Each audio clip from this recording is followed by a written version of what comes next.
मैं एक press conference कराना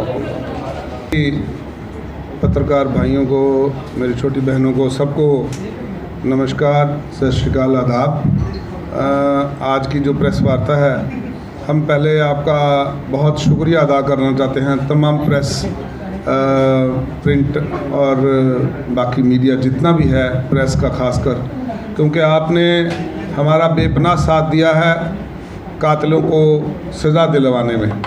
अगर ये मीडिया ना होता शायद हमें इंसाफ ना मिलता, क्योंकि आपने बिल्कुल अपने चौथे पिलर की बड़ी बाखूबी जिम्मेदारी निभाई है। हम परिवार के माध्यम से, आज परिवार ने कहा कि भाई जहाँ तक हमारी आपने मदद की है, हम आपका बेहद शुक्रगुजार हैं। आज इनकी प्रेस कॉन्फ्रेंस का एक जो ख़ास वजह है कि ये लड़ाई अभी ख़त्म नहीं हुई है। हमारी लड़ाई रोज़, मैं कहता हूँ कि अगर अवतार सिंह कहीं हार्ट अटैक से मर चला जाता इस दुनिया से, तो शायद परिवार वाले सब्र कर लेते कि भाई वो हार्ट अटैक से चला गया। अब ये एक नई मुसीबत है, परिवार रोज़ एक जंग लड़ रहा है, वो ठीक से ढंग से रो भी नहीं पाया अपने बेटे को, उसका अफसोस नहीं कर पाया, और एक नई जंग शुरू हो गई है। और वो जंग ये है कि कातिलों को बचाने की जंग जो है वो शुरू हुई है, और वो शुरू किया संजीव वर्मा जी ने, जिनके फादर इन लॉ जो हैं वो इस केस में मुलव्विस थे, शरदपुरी, जिन्होंने ज़मीनों का ज़ख़ीरा खड़ा किया, 400-500 करोड़ की ज़मीनों के का व्यापार करके खड़ा कर लिया, एम्पायर खड़ा कर लिया। आप सोचो कि शरदपुरी एक सिंपल कॉन्ट्रैक्टर थे, और उससे पहले संजीव वर्मा के डीसी लगने से पहले, संजीव वर्मा के डिवकॉम लगने से के बाद उन्होंने कितनी ज़मीनों में ख़रीदा फरोख्त की, ये वाला टाइम नोट करने वाला है। और ये कहाँ से आया ये पैसा, ये मनी ट्रेल जो है, ये कौन डिटेक्ट करेगा? ये जो इतने बड़े मैरिज पैलेस खड़े कर दिए गोले शाह ने, गोले शाह पे ईडी क्यों नहीं आई अभी तक? ये प्रॉपर्टियां जब्त क्यों नहीं हो रही? आप हैरान लगाओ, एक आदमी की ज़मीन है, उसकी रजिस्ट्री है, इंतकाल है, सब कुछ है, लेकिन शरदपुरी जी ने ज़बरदस्ती कब्जा करके और उस पे ऊपर फ्लैट बना के बेच दिए। वो रजिस्ट्री इंतकाल लेके मेरे पास घूम रहा है कि शायद हम ही सभी को इंसाफ दिलाएंगे। उसको ये मालूम नहीं है यहाँ अंधेर नगरी और चौपट राजा, ये वो हाल हो रखा है जम्मू कश्मीर का। और पावरें दे के मुझे लगता है कि आम लोगों की पावरें छीन के जब ऐसे ब्यूरोक्रेट्स के, ऐसे गवर्नमेंट के अधिकारियों के पास चले जाएंगी, जो आज मैं समझता हूँ कि सारे के सारे जितने लोग एडमिनिस्ट्रेशन में हैं, वो सारे संजीव वर्मा को मदद करने पे लग गए हैं। जेल के अधिकारी, मैं समझता हूं कि जेल के अधिकारी जो हैं वो भी आज उन्होंने जो वहां पे अंदर गए हैं उनके लिए पिकनिक स्पॉट बना रखा है।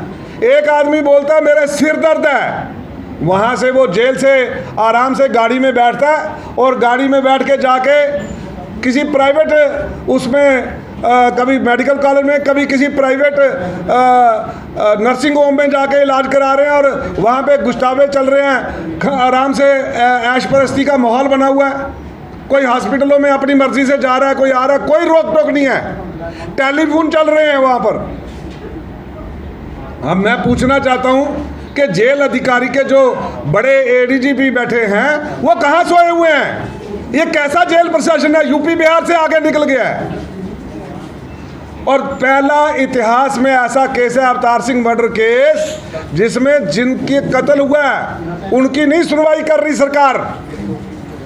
हमें अपना स्पेशल पब्लिक प्रोसिक्यूटर जो नियुक्त कराने के लिए, यही स्पेशल पीपी नियुक्त कराने के लिए हमें सरकार के धक्के खाने पड़ रहे हैं, जबकि ये एक नॉर्मल अधिकार है, कोई भी करवा सकता है। उसके लिए हमारी सुनवाई नहीं हो रही। हम चीफ सेक्रेटरी से मिलना चाह रहे हैं, वो जम्मू में बैठ नहीं पा रहे, उनके ऑफिस में जाते हैं वो मिल नहीं रहे।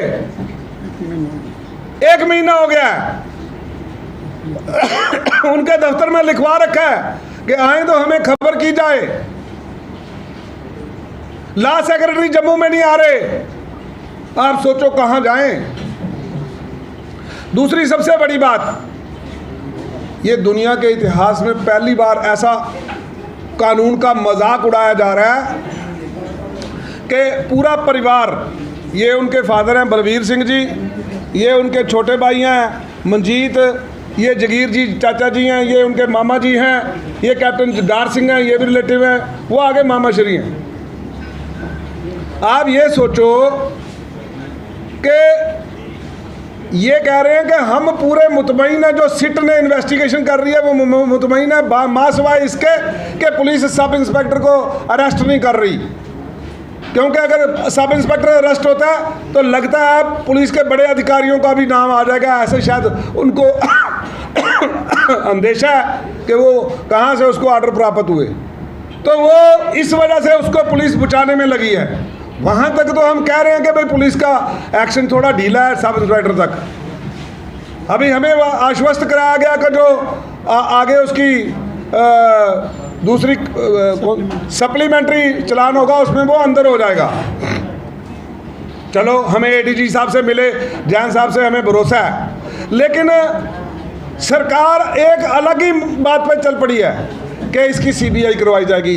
कोर्ट में कत्ल का चलान पेश हो चुका है और सरकार ने 26 जून का एक ऑर्डर कर दिया जिसमें यह कहा कि चलान जो है, जो ये केस जो है सीबीआई को ट्रांसफ़र हो। हम पूछ रहे, हम नहीं मांग रहे सीबीआई। हमने पिछली बार भी प्रेस कॉन्फ्रेंस करके कहा कि हमने मना किया है, पूरे परिवार ने मना किया है, ये पूरा परिवार नहीं चाहता है। अब कोई ये थोड़ा सा अपनी बात को एक्सप्रेस नहीं कर पा रहे, हम इसीलिए प्रेस कॉन्फ्रेंस करना हमारी मजबूरी पड़ी है, वरना बार बार इस कत्ल केस में प्रेस कॉन्फ्रेंस करना हमें कोई शोभा नहीं दे रहा या अच्छा नहीं लग रहा।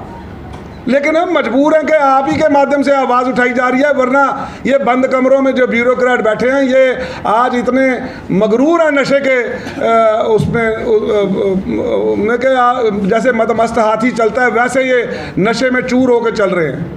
हम आपसे कहना चाहते हैं कि हमारा ये आखिरी बार प्रयास है, हम हाथ जोड़ के बेनती करते हैं एलडी साहब, चीफ सेक्रेटरी साहब, डीजी साहब, हम नहीं चाहते कि आप इसको सीबीआई में ट्रांसफ़र करें। आपने सीबीआई में ट्रांसफ़र करना है, आप ट्रांसफ़र करो पार्ट बी, आप मर्डर को छोड़ दें।